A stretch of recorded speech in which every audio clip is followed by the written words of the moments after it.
नमस्कार दोस्तों, मेरा नाम है विजय कुमार। आप देख रहे हैं कॉमिक्स पिटारा चैनल को। दोस्तों, हम लोग कॉमिक्स पढ़ रहे थे शिकार, जो कि वंडरमैन परमाणु की कॉमिक्स है। इसका पहला पार्ट मैंने अपने चैनल पे अपलोड कर दिया है। पहले पार्ट में मैंने इस कॉमिक्स को 15 पेज तक कवर कर लिया था। अब इस पार्ट में इसके आगे कहानी को शुरू करते हैं। लेकिन आज आज इस क्लब के वातावरण पर दहशत, भय और आतंक ने अवैध कब्जा जमा रखा है। भागो! और ऐसा इसलिए है क्योंकि आज इस क्लब में मौजूद है हायना। यहां से भागकर कोई भी बाहर नहीं जा पाएगा, क्योंकि इस क्लब का दरवाजा मैंने अंदर से लॉक कर दिया है। अब ये तुम सबकी मौत के बाद ही खुलेगा। आ आ आ हाय ना, तुम सबका खून पी जाएगी। लोगों की दर्दनाक चीखों के सिवा क्लब से कुछ भी बाहर नहीं निकल पा रहा था। बचाओ! लेकिन उन्हीं चीखों ने किसी को क्लब के अंदर जाने के लिए प्रेरित कर दिया था। खनाक परमाणु था वो, जिसके एक ही वार ने हायना के ठहाकों को चीख में बदल दिया। परमाणु तेरे ही तलाश में मारा मारा फिर रहा था। भड़ाक धाड़। परमाणु अच्छा नाम है। काफी जोशो खरोश दिख रहा है तुझमें। तेरे मीठे मीठे खून को पीने में तो बड़ा मजा आएगा। इंसानी खून पीने को तरसते तेरे इन दांतों को मैं तेरे ही खून से नहला दूंगा, है ना? तड़ाक! इसे मैं जानवर के भेष में छुपा इंसान समझ रहा था, लेकिन ये तो एकदम जानवर है। ये इंसानों की तरह ही बोल रहा है, और ये बात साबित करती है कि जानवर बनने से पहले ये इंसान था। लेकिन ये कौन है और इस रूप में कैसे आ गया? ताड़! अपनी सोचों की परमाणु को ये कीमत चुकानी पड़ी। कनपट्टी से टकराए हायना के उस प्रचंड वार से उसकी आंखों के सामने अंधेरा छा गया। अब ओह, अब तेरे खून की एक एक बूंद मेरे हलक के नीचे उतरेगी। अपने नुकीली पंजों से हायना ने परमाणु की पोशाक को फाड़ डाला। इसी के साथ हायना को मानो तेज करंट लगा। दूसरे ही क्षण मेरी मजबूरी है कि मैं तुम्हें मार नहीं सकती परमाणु। मुझे तुझे जिंदा छोड़कर भागना पड़ेगा। लेकिन मैं ऐसा इंतजाम करके जरूर जाऊंगी कि तुम मेरे पीछे ना आ सके। फाइबर के फर्श में घुस गया है ना हाथ। जब वापस बाहर आया तो नीचे मौजूद तारों के गुच्छे उसके हाथ में थे। एक पल में ही अपने आप को संभाले परमाणु को हायना ने तारों से लपेट दिया, और फिर छनाक! खिड़की तोड़कर बाहर निकलने के बाद हायना सभी की आंखों से ओझल हो चुकी थी, जबकि इधर परमाणु ने तारों से अपने आप को आजाद किया। ओह, अगर मेरे शरीर पर एस्बेस्टस की पोशाक ना होती तो करंट युक्त इन तारों को मेरा खिस्सा खत्म करने में ज्यादा देर नहीं लगती।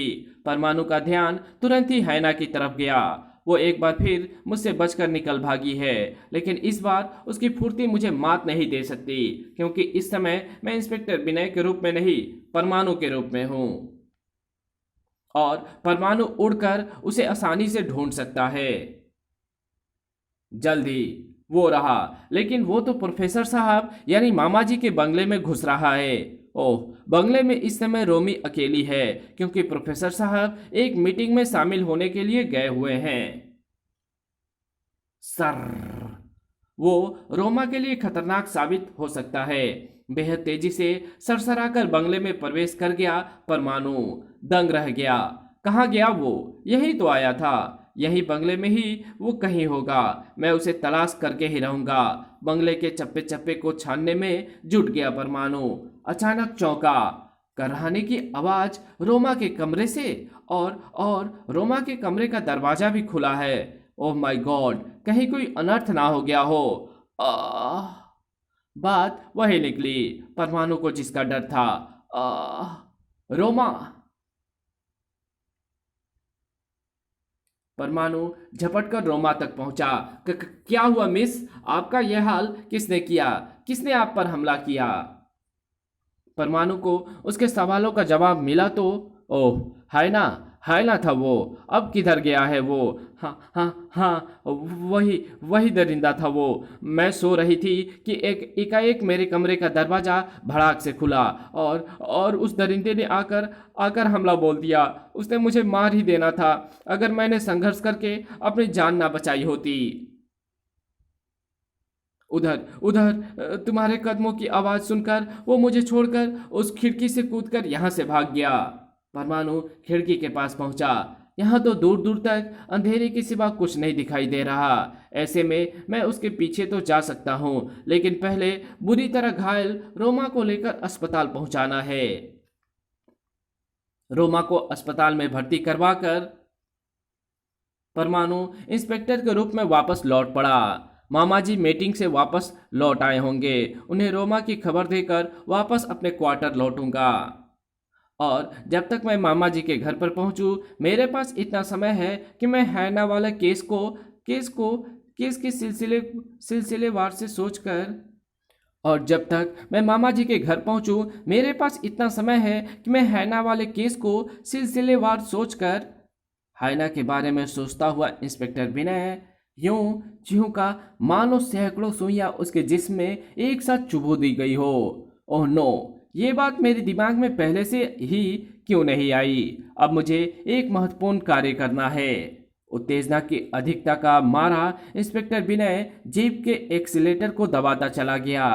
कुछ ही देर बाद प्रोफेसर के बंगले से बाहर निकले इंस्पेक्टर विनय के चेहरे पर परम संतोष के भाव थे। हायना कौन है, अब ये बात ज्यादा देर तक नहीं छिपी रहेगी। बत्रा अस्पताल का ये विशेष कक्ष। मिस रोमा, हम आपके लिए दवा लाया है, उठिए पी लीजिए। नर्स की आवाज पर जब रोमा ना जागी तो नर्स ने चादर को पकड़कर खींच लिया। इसी के साथ नर्स के हलक से चीख उबल पड़ी, आह!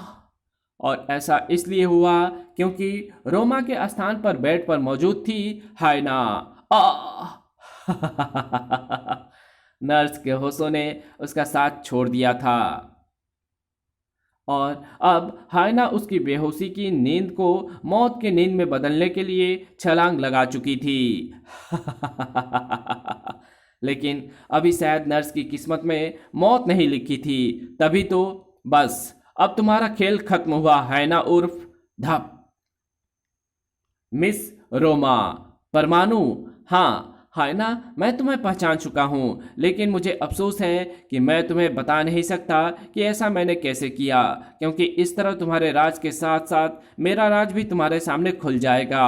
हायना ने लगाया एक जोरदार ठहाका। अपने राज की चिंता मत करो परमाणु, वो तो पहले ही मुझ पर खुल चुका है कि तुम ही परमाणु हो और तुम ही इंस्पेक्टर विनय। परमाणु के लिए परमाणु बम के धमाके से कम नहीं थे वे शब्द। तो तुमने मुझे कैसे पहचाना? मुझ में लकड़भग्गे के गुण हैं, इसलिए मेरी गंध पहचानने की शक्ति भी बड़ी तेज है। जिस समय मैंने तुम्हारे शरीर में मांस नोचने के लिए तुम्हारे लिबास को फाड़ा, उस समय मुझे तुम्हारी गंध मिली और मैं समझ गई कि परमाणु और विनय एक ही व्यक्ति हैं। लेकिन जानते हो मैंने तुम्हें जिंदा क्यों छोड़ा? क्योंकि तुम्हें दिलो जान से चाहती हूं मैं, बचपन से ही प्यार करती आ रही हूं मैं तुम्हें। लेकिन तुम हायना के इस रूप में कैसे? हालात ने मुझ जैसी सुंदर युवती को खूंखार हायना बनने के लिए मजबूर कर दिया। मेरे जीवन को बदलने वाली यह घटना अफ्रीका के जंगल में घटी। बचाओ! वहां हमारे कैंप में एक जंगलियों द्वारा छोड़ा गया अभिमंत्रित लकड़भग्गा घुस आया और दुर्भाग्य से उसने मुझे अपना शिकार बना लिया। वो लकड़बग्गा मुझे फाड़ डालता, उससे पहले ही हमारे दल के सदस्यों ने उसे मार डाला। धाय धाय लकड़बग्गा मर गया, लेकिन उसकी वजह से मेरे जीवन में तूफान आ गया। जाने क्या जादू था उस अभिमंत्रित लकड़बग्गे में कि उसकी लार के द्वारा मेरे शरीर में प्रवेश कर गए असंख्य कीटाणुओं ने मेरे अंदर लकड़बग्गा प्रवृत्ति को जन्म दे दिया था। मेरे मस्तिष्क से मेरा कंट्रोल हट चुका था। मुझे खून और मांस की आवश्यकता महसूस होने लगी थी और अपनी वो आवश्यकता मैंने अपने दल के सदस्यों के खून और मांस से पूरी की। एक एक करके मैं सबको चट कर गई अब मैं दोहरी जिंदगी जी रही थी। साधारण रूप में तो मैं रोमा ही थी, लेकिन जब मुझ पर खून और मांस की आवश्यकता महसूस होती तो मैं वैसी बन जाती। हाय ना। लेकिन मेरे दिल में अभी भी इंसानियत जिंदा थी। वही इंसानियत मुझे अफ्रीका से तुम्हारे पास खींच लाई, परंतु लाख चाहकर भी मैं पूरी तरह इंसान ना बन सकी। यहाँ आकर जब मुझे खून एवं मांस की आवश्यकता महसूस होने लगी तो मैं रात को हैना बनकर शिकार करने निकल पड़ी। अगर तुम ही हैना थी तो फिर तुमने मेरे सामने खुद को हैना का शिकार क्यों दर्शाया? जिस समय तुमने उड़ते हुए मुझे प्रोफेसर साहब के बंगले में प्रवेश करता देख लिया था, संयोग से उस समय मेरी नज़र भी तुम पर पड़ गई थी। मैं समझ गई थी कि अगर मैं तुम्हें अपने कमरे में ना मिली तो तुम्हें मुझ पर शक कर सकते हो, इसलिए मैंने वो सब किया। तुमने सचमुच मुझे धोखा दे दिया था, लेकिन जब मैं सारी घटना को दोबारा सोचने लगा तो मुझे याद आया कि लोधी गार्डन में चिड़ियाघर से छूटा लकड़बग्गा कैसे तुम्हारे कदमों में गिर गया था। फिर मुझे तुम्हारे कमरे का ध्यान आया। तुमने मुझसे कहा था कि तुम्हारा और हैना का संघर्ष हुआ था, जबकि वापस लौटकर जब मैंने तुम्हारी कमरे का निरीक्षण किया तो मुझे वहां संघर्ष का कोई भी चिन्ह नहीं दिखा। बस तभी मैं समझ गया कि तुम ही है ना हो। फिर तुम्हें रंगे हाथों पकड़ने के लिए मैंने तुम्हारी निगरानी शुरू कर दी और अब तुम्हें तुम्हारे असली रूप में पकड़ लिया।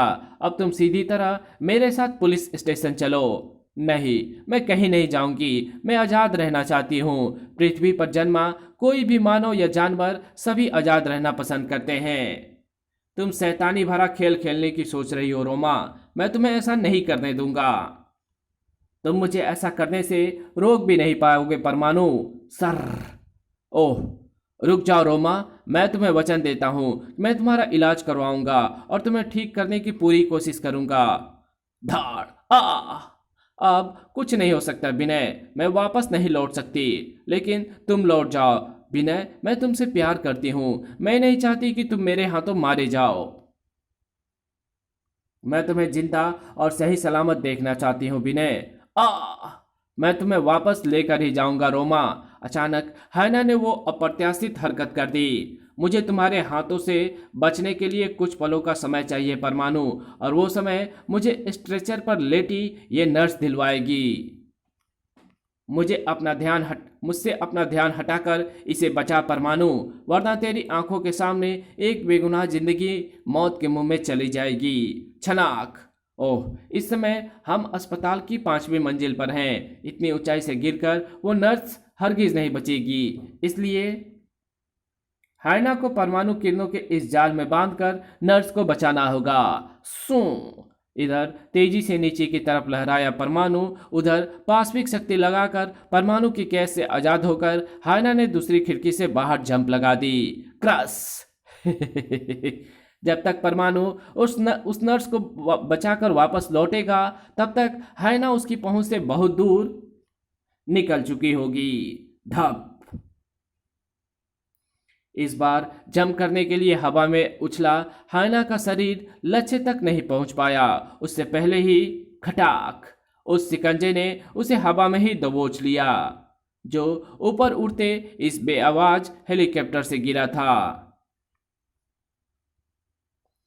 नर्स को सुरक्षित स्थान पर छोड़ते परमाणु की नजरों में आए बिना नहीं रह सका वो हेलीकॉप्टर हाइना और प्रेमा को बंदी बनाकर ले जा रहा है। उसे रोकना होगा। लहरा उठा परमाणु का शरीर, एक तेज झटका खा गया। ओह, हाइना मेरे हाथ से निकल गई, लेकिन मैं ये किस मुसीबत में फंस गया। दोस्तों, परमाणु की तरह आप भी सोच रहे होंगे कि ये क्या मुसीबत है। अगर सचमुच यही बात है तो इंतजार कीजिए परमाणु सीरीज के अगले कॉमिक्स का, जिसका नाम है फंदेबाज। तो मिलते हैं इसके दूसरे पार्ट में, फंदेबाज में। तब तक के लिए बाय। वीडियो अच्छी लगी तो इस वीडियो को लाइक कर देना। चैनल पे नए हो तो चैनल को सब्सक्राइब कर बेल आइकन को ज़रूर प्रेस कर देना, और जहां इस वीडियो की ज़रूरत हो वहां इसको शेयर ज़रूर कर देना। और मेरे दूसरे चैनल डिवाइन टेक्नोलॉजी और टॉप 10 पिटारा को ज़रूर से सब्सक्राइब कर देना। Thanks for watching my videos.